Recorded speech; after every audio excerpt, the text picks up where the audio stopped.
Hello दोस्तों, आप लोगों का स्वागत है इतिहास की दुनिया 99 में। दोस्तों, इस वीडियो में बिहार डीएलएड में पूछे गए प्रीवियस ईयर का प्रश्नों का सॉल्यूशन आपको मिलने वाला है। तो हिंदी ग्रामर से और जीके जीएस के जितने भी प्रश्न पूछे जाते हैं उसी टाइप के प्रश्न बिल्कुल लेकर के आया हूं। तो बने रहिए, पूरे वीडियो को अंत तक देखिए और एक एक प्रश्न का आपका जो सॉल्यूशन मिलेगा विथ लॉजिक मिलेगा। तो चलिए हम लोग स्टार्ट करते हैं वीडियो को। पहला प्रश्न आपके सामने में है, अन्वेषण का शुद्ध संधि विच्छेद है। अनुवेशन का शुद्ध संधि विच्छेद क्या होता है? तो अनुवेशन का शुद्ध संधि विच्छेद होता है अनु जोड़ एसन। तो अनु जोड़ एसन कहाँ लिखा हुआ है? ऑप्शन में अन्वय जोड़ मूर्धन्त न है, नहीं, अनुवेशन ऑप्शन नंबर 4 में देखिए अनु जोड़ एसन लिखा हुआ है। तो इस प्रश्न का ऑप्शन नंबर 4 क्या हो जाएगा? बिल्कुल राइट हो जाएगा। चलिए बढ़ते हैं नेक्स्ट। अगला प्रश्न आपके सामने में है। अगला प्रश्न, फहियान किसके समय में भारत आया था? दोस्तों, फहियान जो था यह एक चीनी यात्री था। ये किसके समय में भारत आया था? तो ये चंद्रगुप्त द्वितीय के समय में आया था। तो इस प्रश्न का ऑप्शन नंबर 3 क्या हो जाएगा? बिल्कुल राइट हो जाएगा। अच्छा, क्वेश्चन पूछा जाता है कि फहियान कहाँ का यात्री था? तो यह एक यूनानी यात्री था, यह चीनी यात्री था। ये बात आपको याद रखना है। और फहियान का किताब का नाम आपको याद रखना है, फो क्योंकि। क्या नाम है? फो क्योंकि कहेगा किसका किताब का नाम है?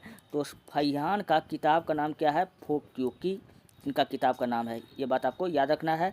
अच्छा, और क्वेश्चन पूछेगा कि चंद्रगुप्त मौर्य के दरबार में कौन आया था? तो चंद्रगुप्त मौर्य के दरबार में मेगास्थनीज आया था। कौन आया था? मौर्य काल में आपको पता होगा कि मेगास्थनीज आया था, जो किसके दरबार में आया था? चंद्रगुप्त मौर्य के दरबार में आया था मेगास्थनीज। और मेगास्थनीज का किताब का नाम क्या है? मेगास्थनीज का किताब का नाम है इंडिका। और हर्षवर्धन के दरबार में कौन आया था? हुएनसांग आया था। ये बात आपको याद रखना है। इस टाइप के प्रश्न बहुत ज़्यादा पूछा जाता है, कौन किसके काल में आया था, ये सारा बात आपको याद रखना है। और चलिए हम लोग बढ़ते हैं नेक्स्ट अगले प्रश्न की ओर। अगला प्रश्न आपके सामने में है, जी का मान कितना होता है? तो जी का मान कितना होता है मित्रों? जी का मान जो होता है 9.8 मीटर पर सेकेंड स्क्वायर होता है। जी का मान होता है, ठीक है। अच्छा, जी का मान, ये भी क्वेश्चन पूछा जाता है कि कहाँ पर कितना होता है। तो जी का मान जो होता है दोस्तों, सर्वाधिक अगर पूछे कि जी का मान कहाँ होता है और सबसे कम पूछे जी का मान कहाँ होता है, तो आपको बताना है कि सबसे न्यूनतम जी का मान जो होता है वो ध्रुव पर होता है। तो न्यूनतम पूछेगा कहाँ होता है? तो न्यूनतम आपको बताना है, न्यूनतम कहाँ होता है? ध्रुव पर होता है। ध्रुव पर न्यूनतम जी का मान होता है, ये बात आपको याद रखना है, ध्रुव पर। और क्वेश्चन पूछा जाता है आपसे कि जी का मान जो है सर्वाधिक कहाँ होता है? तो जी का मान जो होता है सर्वाधिक जो आपका होगा पृथ्वी के केंद्र पर होता है। कहाँ होता है? पृथ्वी के केंद्र पर होता है। और जी का मान पूछेगा कि भूमध्य रेखा पर कितना होता है? भूमध्य रेखा पर जो होता है जी का मान 9.78 कितना होता है? 9.78 मीटर पर सेकेंड स्क्वायर। कितना होता है? मीटर पर सेकेंड स्क्वायर। ये जी का मान होता है। कहाँ कहाँ होता है? भूमध्य रेखा पर होता है। चलिए बढ़ते हैं नेक्स्ट। अगला प्रश्न आपके सामने में है, इब्न बतूता को दिल्ली का काजी किसने नियुक्त किया था? तो इब्न बतूता यह एक अफ्रीकी यात्री था जो किसके दरबार में आया था? मोहम्मद बिन तुगलक के दरबार में आया था। और मोहम्मद बिन तुगलक ने इसको दिल्ली का काजी नियुक्त किया था। तो इस प्रश्न का ऑप्शन नंबर 3 क्या हो जाएगा? बिल्कुल राइट हो जाएगा। मोहम्मद बिन तुगलक को पागल बादशाह, सनकी सुल्तान, रक्त पिपासु सुल्तान, स्वप्नशील बादशाह, इतने सारे इसको नाम से हम लोग जानते हैं मोहम्मद बिन तुगलक को। और असफलताओं का बादशाह भी इसी को कहते हैं। अच्छा, अलाउद्दीन खिलजी से काफ़ी ज़्यादा क्वेश्चन पूछा जाता है। इन्होंने बाजार नियंत्रण प्रणाली अपनाया। बाजार नियंत्रण प्रणाली पूछेगा कि कौन अपनाया था? तो बाजार नियंत्रण प्रणाली पूछेगा। या पूछेगा शरीर से मांस काट निकालने की प्रथा, घोड़े पर दागने की प्रथा। और क्वेश्चन से क्या पूछा जाता है? सैनिकों का हुलिया रजिस्टर किसने करवाया था? और माँ और और इससे क्या क्वेश्चन पूछा जाता है? चढ़ाई कर और घड़ाई कर किससे संबंधित है? तो ये अलाउद्दीन खिलजी से संबंधित है। इस सारा प्रश्न का आंसर क्या होने वाला है? अलाउद्दीन खिलजी। अच्छा, अलाउद्दीन खिलजी के बारे में आपको याद रखना है कि इसको हम लोग जनता का चरवाहा, दूसरा सिकंदर के नाम से भी हम लोग जानते हैं। नहीं, सिकंदर ए सानी, युगों का विजेता, ये सब इसी का नाम है। चलिए बढ़ते हैं नेक्स्ट। अगला प्रश्न है, जितना मैं एक्स्ट्रा बता रहा हूँ आप लोग ध्यान से सुनिए, कभी दिक्कत नहीं होगा आप कोई भी एग्ज़ाम देने के लिए जाते हैं तो। भरपेट में कौन सा समास होगा? दोस्तों, भरपेट में कौन सा समास होता है? तो भरपेट में आपका जो समास होता है वो अव्ययी भाव समास होता है। कौन सा होता है? अव्ययी भाव समास होता है। और अव्ययी भाव समास में याद रखना इसका पूर्व पद प्रधान होता है। क्या होता है? इसका पूर्व पद प्रधान होता है। पूर्व पद प्रधान पूछेगा कि कौन सा समास में होता है, तो पूर्व पद प्रधान जो होता है अव्ययी भाव समास में होता है। ठीक। और इससे क्या याद रखना है कि इसको पहचान का नियम क्या है कि इसमें अधिकांश शब्द क्या होगा कि विलोम ही होगा। जैसे भरपेट हो गया। देखिए रातों रात, रातों रात यहाँ शब्दों का पुनरावृत्ति भी होता है। रातों का विलोम होता है नहीं, शब्दों का पुनरावृत्ति होता है। क्या होता है? रिपीटेशन होता है। जैसे रातों रात, हाथों हाथ, बीचों बीच, ये सब में पूछेगा कौन सा समास है। तो देखिए रातों रात में दो बार रात यूज हुआ है, पुनरावृत्ति हो गया। हाथों हाथ में हाथ शब्द 2 बार रिपीट हुआ है। बीचों बीच, ये सब में कौन सा समास हो जाएगा? ये सब में अव्ययी भाव समास होगा। नेक्स्ट अगला प्रश्न आपके सामने में है, मांसपेशियों को अस्थियों से जोड़ने वाला ऊतक क्या कहलाता है? तो मांसपेशी से हड्डी का जोड़ पूछ रहा है आपसे। तो मांसपेशी को हड्डी से कौन जोड़ता है? तो वो जोड़ता है टेंडन। कौन जोड़ता है? इसी को हिंदी में हम लोग कहते हैं कंडरा। क्या कहते हैं? कंडरा। ये इंग्लिश में नाम हुआ टेंडन, हिंदी में क्या कहते हैं? कंडरा कहते हैं। ठीक है।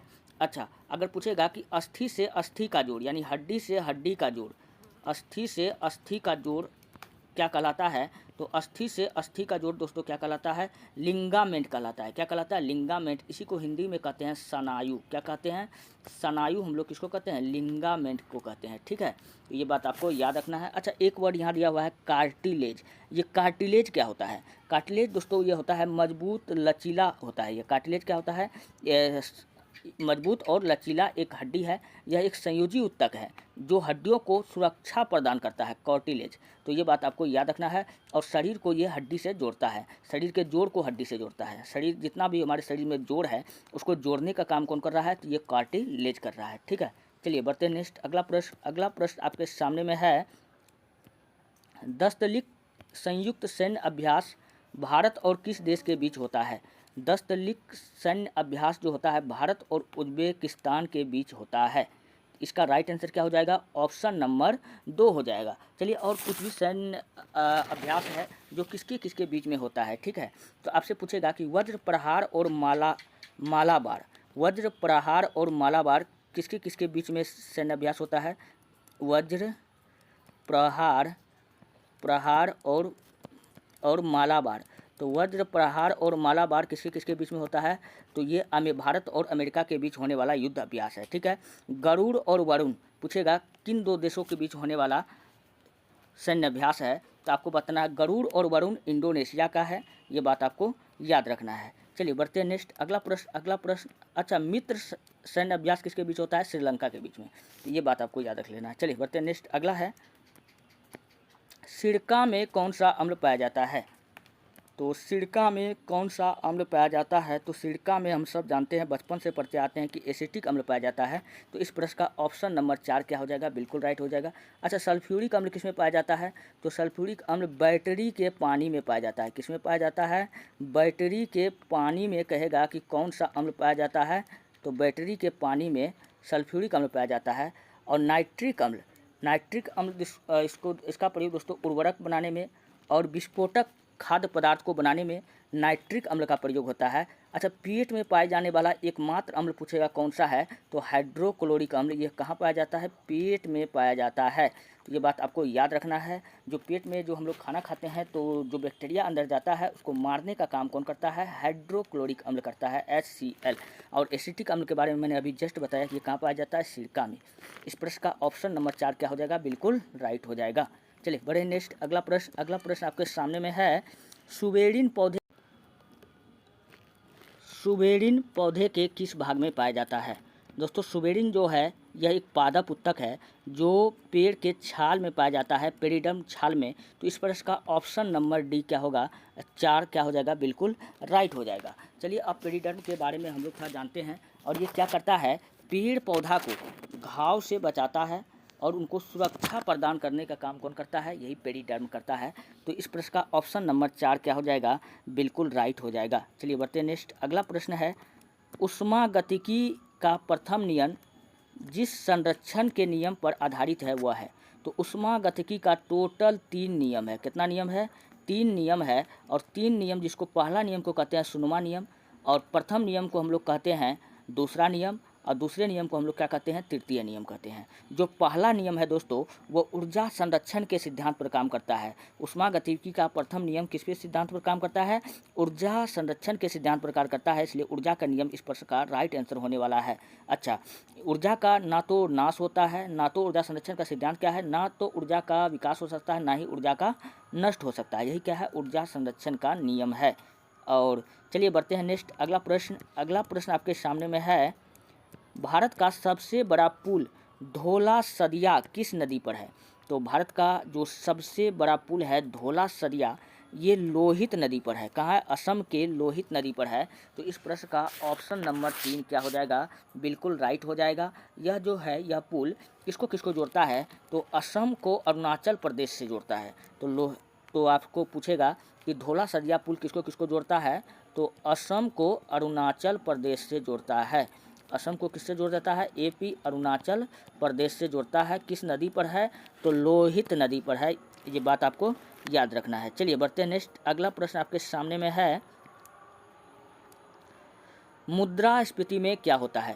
दोस्तों, मुद्रास्फीति में क्या होता है कि मुद्रा का मूल्य घटता है। मुद्रा का मूल्य घटता है और वस्तु का कीमत बढ़ जाता है। कहाँ दिख रहा है ऐसा ऑप्शन? मुद्रा का मूल्य घटता, ऑप्शन नंबर ए में। और इससे जो फायदा पूछेगा कि मुद्रास्फीति से फायदा किसको होता है? तो उद्यमी वर्ग को मुद्रास्फीति से फायदा होता है। ये भी प्रश्न पूछा गया है, आप लोग याद रखिएगा। चलिए बढ़ते हैं नेक्स्ट, अगला प्रश्न आपके सामने में है, कौन सी नदी की, अच्छा कोसी नदी पूछा है ना, कोसी नदी की कुल लंबाई कितनी है? तो 720 किलोमीटर। तो ऑप्शन में 700 के आसपास में यही ऑप्शन दिख रहा है। तो ऑप्शन नंबर 3 क्या हो जाएगा? बिल्कुल राइट हो जाएगा। अच्छा, कोसी नदी को हम लोग बिहार का शोक भी कहते हैं। और सर्वाधिक मार्ग बदलने वाली नदी, सर्वाधिक मार्ग बदलने वाली नदी कहेगा कौन है? तो सर्वाधिक मार्ग बदलने वाली नदी कोसी नदी है। अब कोसी नदी बिहार और नेपाल के बॉर्डर पर, कोसी नदी में क्या बनाया गया है? बांध बनाया गया हनुमानगढ़ में। कहाँ बनाया गया है? हनुमानगढ़ में बनाया गया है। ये बात आपको याद रखना है। और कोसी नदी जो है बिहार को बहुत क्षति पहुंचाती है, इसलिए इसको बिहार का शोक कहते हैं। और सर्वाधिक मार्ग बदलने वाली नदी भी है। नेक्स्ट, अगला है, which of the following word is correctly spelled? इसमें कौन सा वर्ड का जो है सही इंग्लिश है? तो सही 3 गो गलत है, 1 गो सही है। चिकेनेडी का जो स्पेलिंग होता है चिकेनेडी का, इसका अर्थ होता है झूठा इल्ज़ाम।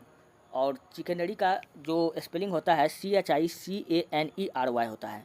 तो यहाँ पर CHICANERY दिया है, तो ये गलत दिया हुआ है। तो यही ऑप्शन नंबर 2 यहाँ पर क्या दिया गया? सही दिया है। CHICE दे दिया है यहाँ पर, जबकि ए होता तो ये भी गलत है, ये भी गलत है। तो ऑप्शन नंबर बी क्या है? बिल्कुल सही है। नेक्स्ट, अगला प्रश्न आपके सामने में है, विष्णुपद मंदिर बिहार के किस जिले में है? तो विष्णुपद मंदिर बिहार के गया जिला में है। तो ऑप्शन नंबर 2 क्या हो जाएगा? बिल्कुल राइट हो जाएगा। अच्छा, गया में एक मेला लगता है पितृपक्ष मेला। क्वेश्चन पूछेगा कि पितृपक्ष मेला कहाँ लगता है? तो दोस्तों, पितृपक्ष मेला हमारा गया में लगता है। और बिहार में एक बांध है, पितृपक्ष मेला बिहार में एक बांध है, जिसका गया में एक बांध है जिसको कहते हैं रबड़ बांध। क्वेश्चन कई बार एग्जाम में पूछा गया है कि रबड़ बांध कहाँ है? तो रबड़ बांध भी आपको याद रखना है कि गया में है। चलिए नेक्स्ट, अगला प्रश्न आपके सामने में है, विक्रमशिला और नालंदा विश्वविद्यालय किस राज्य में स्थित है? तो विक्रमशिला और नालंदा विश्वविद्यालय जो है दोनों बिहार में स्थित है, जबकि विक्रमशिला जो है बिहार के भागलपुर में है। कहाँ है? बिहार के भागलपुर में स्थित है, भागलपुर में। और नालंदा कहाँ हो जाएगा? पटना में है। तो आपको ये याद रखना है, ठीक है। नेक्स्ट, अगला प्रश्न है, भारत के प्रथम गृह मंत्री कौन थे? दोस्तों, भारत का प्रथम गृह मंत्री सरदार वल्लभ भाई पटेल था। ये बात आपको याद रखना है। इसको हम लोग क्या कहते हैं? लौह पुरुष या भारत का आयरन मैन, हम लोग इसी को कहते हैं, सरदार वल्लभ भाई पटेल को कहते हैं। और सरदार सरोवर बांध पूछेगा किस नदी पर है, तो सरदार सरोवर बांध नर्मदा नदी पर है। किस नदी पर है? नर्मदा नदी पर है, काफ़ी इम्पोर्टेंट है। और सरदार वल्लभ भाई पटेल से एक और क्वेश्चन याद रख लेना है जो काफ़ी इम्पोर्टेंट है। सरदार वल्लभ भाई पटेल का सबसे बड़ा स्टेच्यू कहाँ बना हुआ है? गुजरात में। ये 183 मीटर का बना हुआ है। कितना? 183 मीटर का बना हुआ है, जिसे स्टेच्यू ऑफ यूनिटी कहा जाता है।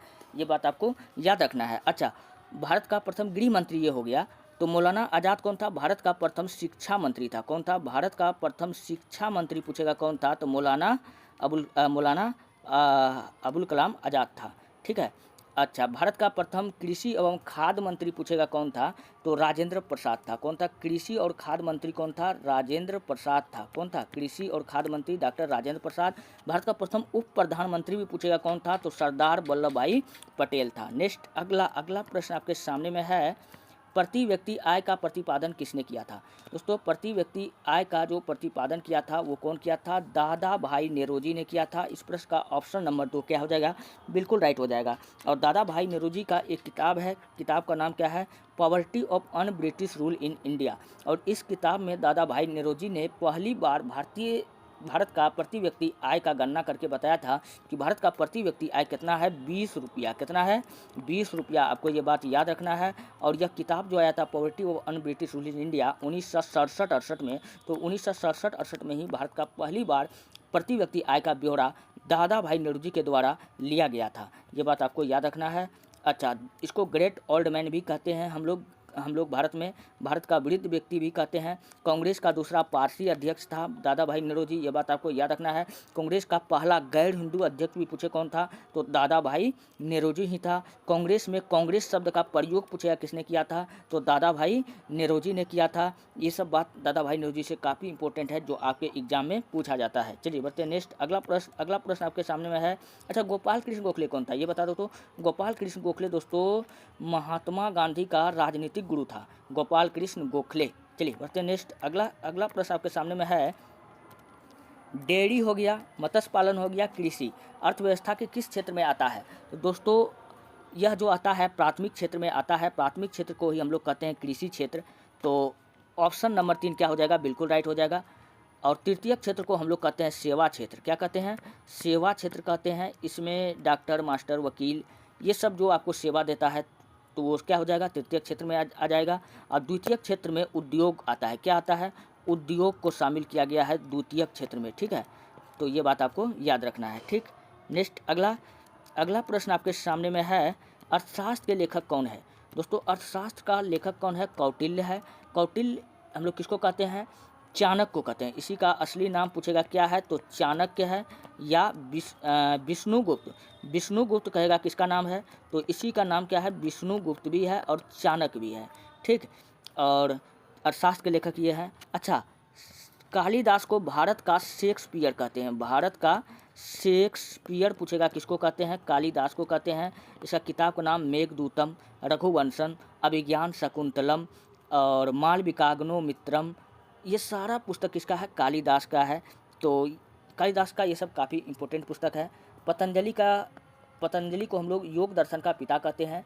और इसका जो किताब का नाम क्या है? महाभाष्य। महाभाष्य पूछेगा किसका रचना है, तो महर्षि पतंजलि का रचना है। अच्छा, पतंजलि पूछेगा किसके दरबार में रहता था? दोस्तों पतंजलि याद रखना कि पुष्यमित्र शुंग के दरबार में रहता था। किसके दरबार में रहता था? पुष्यमित्र शुंग के दरबार में रहता था पतंजलि। ये बात आपको याद रखना है। मेगास्थनीज किसके दरबार में आया था? तो ये चंद्रगुप्त मौर्य के दरबार में आया था। इसका पुस्तक का नाम क्या था? इंडिका था। जितना मैं आपको बता रहा हूँ, अगर आपने मेरा सारी बात को कॉपी में लिख लिया, याद कर लिया, तो कोई भी एग्जाम रहे, अगर जीके जीएस में है तो आपको कभी भी दिक्कत नहीं होने वाला है। चलिए बढ़ते हैं नेक्स्ट। अगला प्रश्न आपके सामने में है, विश्व जल संरक्षण दिवस कब मनाया जाता है? विश्व जल संरक्षण दिवस दोस्तों कब मनाया जाता है? 22 मार्च को। अच्छा, 22 मार्च को ही हम लोग मनाते हैं। 22 मार्च को हम लोग क्या मनाते हैं?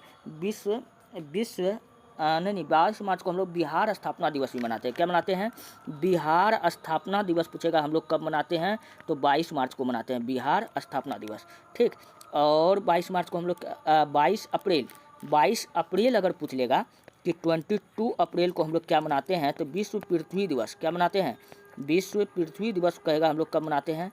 विश्व पृथ्वी दिवस 22 अप्रैल को मनाते हैं। नेक्स्ट अगला अगला प्रश्न आपके सामने में है, अटल सेतु किस राज्य में स्थित है। दोस्तों अटल सेतु ब्रिज जो है, पुल जो है वो महाराष्ट्र में है। तो ऑप्शन नंबर 3 हो जाएगा। अटल बिहारी वाजपेयी के नाम पर इसका नाम रखा गया है, ये बात आपको याद रखना है। और अटल सेतु का लंबाई पूछेगा टोटल कितना है, तो इसका अगर लंबाई है 21.8 किलोमीटर, कितना है 21.8 किलोमीटर है। यह भारत का सबसे लंबा समुद्री ब्रिज है, ये बात आपको याद रखना है। भारत का सबसे लंबा समुद्री पुल पूछे कौन सा है, तो अटल सेतु है। अच्छा, समुद्र पर कितना लंबा है, तो 16.5 किलोमीटर यह समुद्र पर लंबा है, 16.5 किलोमीटर यह समुद्र पर लंबा है। और बच कितना गया, 5.5 मीटर यह पुल जो है भूमि पर है। 5.5 किलोमीटर कहाँ पर है, ये भूमि पर है। 16.5 किलोमीटर समुद्र के एरिया को कवर किया हुआ है। नेक्स्ट अगला प्रश्न की ओर बढ़े। अगला प्रश्न आपके सामने में है, अगस्त 1942 में राजेंद्र प्रसाद को किस जेल में रखा गया था। यानी भारत छोड़ो आंदोलन इस समय चल रहा था 1942 में। इस आंदोलन के तहत जो था डॉक्टर राजेंद्र प्रसाद को पूछ रहा है, तो डॉक्टर राजेंद्र प्रसाद को बांकीपुर जेल में रखा गया था। कहाँ रखा गया था, बांकीपुर जेल में रखा गया था। तो ऑप्शन नंबर 4 क्या हो जाएगा, बिल्कुल राइट हो जाएगा। अच्छा, हजारीबाग जेल में किसको रखा था, तो जयप्रकाश नारायण को रखा था। जीपी जयप्रकाश नारायण को हजारीबाग जेल में रखा था और ये जेल तोड़कर भाग गया था, ये बात आपको याद रखना है। पुणे के यरावदा जेल में किसको बंद किया था, महात्मा गांधी और सरोजनी नायडू। वाह, दोनों को एक ही में बंद कर दिया, महात्मा गांधी और सरोजनी नायडू। और साथ साथ इनकी पत्नी कस्तूरबा गांधी को इसी जेल में बंद किया गया था। ठीक है, ये प्रश्न आपसे पूछा जाता है, जवाहरलाल नेहरू को कौन जेल में बंद किया था, कौन सा, अल्मोड़ा जेल में जवाहरलाल नेहरू को बंद किया गया था। नेक्स्ट अगला प्रश्न आपके सामने में है, अनुच्छेद 51 किससे संबंधित है। हम लोग जानते हैं कि अनुच्छेद 51 का संबंध दोस्तों किससे है, तो अनुच्छेद 51 का संबंध है डीपीएसपी, जिसको हम लोग नीति निर्देशक तत्व कहते हैं। तो ये कितना आर्टिकल से है, आर्टिकल 36 से लेकर के आर्टिकल 51 के बीच में नीति निर्देशक तत्व है। तो ऑप्शन नंबर 2 क्या हो जाएगा, बिल्कुल राइट हो जाएगा। अब मौलिक अधिकार कब है, आर्टिकल 12 से 35, आर्टिकल 12 से 35 आपका क्या है, 12 से 35 मौलिक अधिकार है। ठीक है, और संघ और राज्य का संबंध, संघ और राज्य का संबंध जो हो जाएगा आर्टिकल 245 से 263। तो आर्टिकल 245 से लेकर के 263 क्या है, संघ और राज्य का संबंध बताता है। और आपातकालीन प्रावधान तो आप लोग जानबे करते हैं, ये आर्टिकल 352 से लेकर के 360, आर्टिकल 352 से लेकर के आर्टिकल 360 तक आपातकालीन प्रावधानों का बात किया गया है। आपातकाल टोटल 3 प्रकार का होता है, ये सब मैंने आपको पहले बता चुका हूँ। चलिए बढ़ते हैं नेक्स्ट अगला प्रश्न, वायु का निरपेक्ष अपवर्तनांक कितना होता है। दोस्तों वायु का जो निरपेक्ष अपवर्तनांक होता है वायु का 1.0003, कहाँ है ऐसा ऑप्शन, 1.0001 दिया है, गलत है। 1.003 ये भी गलत है, 1.0003 ऑप्शन नंबर बी में दिख रहा है, तो बिल्कुल राइट हो जाएगा। अच्छा, जल का पूछेगा कि अपवर्तनांक कितना होता है, तो जल का अपवर्तनांक कितना होता है, तो भैया जल का जो अपवर्तनांक होता है 1.33, कितना होता है, 1.33 जल का अपवर्तनांक होता है। अच्छा, ये जल का हो गया। अगर आपसे पूछे कि हीरा का अपवर्तनांक कितना होता है, तो हीरा का अपवर्तनांक 2.42, कितना होता है, 2.42 हीरा का अपवर्तनांक होता है, ये बात आपको याद रखना है। चलिए नेक्स्ट अगला प्रश्न आपके सामने में है, ताजमहल का निर्माण किसने करवाया था। हम सब जानते हैं, बचपन से पढ़ते आ रहे हैं कि ताजमहल का निर्माण शाहजहां ने अपनी बीबी मुमताज़ महल के याद में करवाया था। किसका याद में, मुमताज़ महल के याद में करवाया था। और मुमताज़ महल का वास्तविक नाम पूछेगा क्या है, तो इसका वास्तविक नाम दोस्तों है आरजूमंद बानो बेगम। ठीक है, और अपने पिता का नकल दोस्तों कौन किया था, औरंगजेब ने क्या बनवाया था, बीबी का मकबरा। इसको दुनिया का दूसरा ताजमहल कहते हैं, या ताजमहल का गंदा नकल कहते हैं, या इसको हम लोग दक्षिण भारत का ताजमहल कहते हैं। तो अपने बाप का नकल कौन किया था, औरंगजेब किया था। तो औरंगजेब ने क्या बनाया था, दूसरा ताजमहल, जिसको हम लोग बीबी का मकबरा, जो कहाँ पर है, औरंगाबाद में है, ये भी बात आपको याद रखना है। ठीक है, तो ये सारे प्रश्न काफ़ी इंपॉर्टेंट है जो मैं आपको बता रहा हूँ। इसी टाइप के प्रश्न आपके एग्जाम में पूछा जाता है। आलमगीर या गाजी के नाम से पूछेगा, किसको जानते हैं, तो औरंगजेब को जानते हैं। बाबर का बचपन का नाम क्या था, जहीरुद्दीन मोहम्मद बाबर था। अकबर का बचपन का नाम क्या था, जलालुद्दीन मोहम्मद अकबर था। शाहजहां का बचपन का नाम क्या था, तो खुर्रम था। चलिए बढ़ते हैं नेक्स्ट अगला प्रश्न, अगला प्रश्न, वर्षा का बूंद गोलाकार किस कारण से होती है? तो वर्षा का बूंद दोस्तों गोलाकार हमको पृष्ठ तनाव के कारण दिखता है, सरफेस टेंशन जिसको हम लोग कहते हैं। तो पृष्ठ तनाव के कारण वर्षा का बूंद क्या होता है? गोलाकार दिखाई देता है।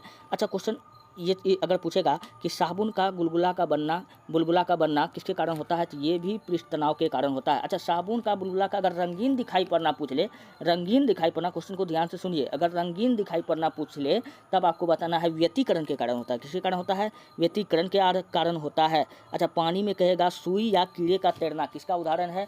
तो पानी में सुई या कीड़ा का तैरना किसका उदाहरण है? तो सुई या कीड़ा का तैरना भी पृष्ठ तनाव का उदाहरण है। दोस्तों, अगर आपको वीडियो अच्छा लगता है, हेल्पफुल लगता है, तब आप हमारे चैनल को सब्सक्राइब कीजिए और वीडियो को लाइक कीजिए, जितना हो सके अपने दोस्तों में शेयर कर दीजिए। मैं इस तरह के प्रश्न प्रत्येक रोज लाता रहता हूँ। मिलते हैं नेक्स्ट वीडियो में। धन्यवाद।